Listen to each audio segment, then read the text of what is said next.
আপনার নির্বাচনী এলাকা কোনটা যেখান থেকে আপনার নির্বাচন করতে চাচ্ছেন? আমি ঝালকাঠি 1।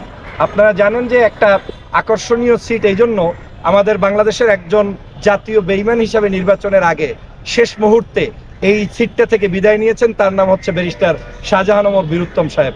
একজন মুক্তিযোদ্ধা ছিলেন, একজন বীরুত্তম ছিলেন, অত্যন্ত সম্মানিত মানুষ ছিলেন। আমার দল থেকে 2বার তিনি, মানে 2বার না 4বার এমপি হয়েছেন এবং তার মন্ত্রীও হয়েছিলেন। কিন্তু এই ভদ্রলোকটি নির্বাচনের আগে লোভ সামলাতে পারেন নাই।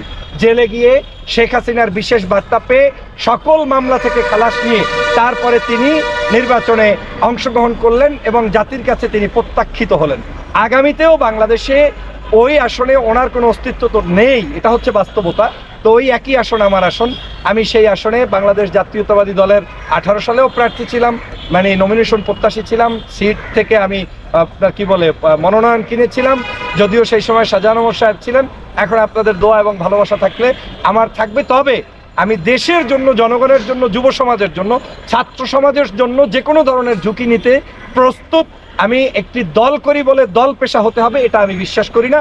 এই দলের বিরুদ্ধেও কোনো স্টেটমেন্ট কিংবা বক্তব্য, সেটা যদি দেশের কল্যাণে হয়, সেটা আমি সবসময় অব্যাহত, আগে যেভাবে ছিল এখনও থাকবে, ভবিষ্যতেও থাকবে। এটা তো স্পষ্ট যে বাংলাদেশের আমি যেটা সবচেয়ে বড় ভয় পাই সেটা হচ্ছে রাজনীতিতে তারেক রহমান সাহেব এবং খালেদা জিয়ার যে দূরদর্শিতা, সেইটার ধারে কাছেও তো অনেকে নাই। তো যারা নাই তারাই এই পেস্তা বাজাচ্ছে।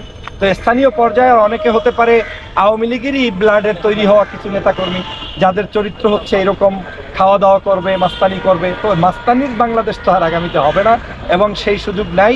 আমি মনে করি তার এই মন্তব্যটা সঠিক, কারণ তিনি যে মন্তব্যটা করেছেন, এভাবে করা কোনোভাবে কিছু কিছু জায়গায় নির্দেশ মানছে না কিংবা করছে না, কিন্তু যারা মানছে না তাদেরকে কিন্তু বহিষ্কারও করা হচ্ছে এবং তাদেরকে এই রাজনীতিতে টিকতে দেওয়া হবে না। আগামীর রাজনীতি হবে দেশপ্রেমিক নাগরিকদের, যুবক তরুণদের, শিক্ষিত ভদ্র সজ্জন ব্যক্তিদের এবং চোর ডাকাত মুক্ত একটি বাংলাদেশ হবে আগামীর বাংলাদেশ। ধন্যবাদ।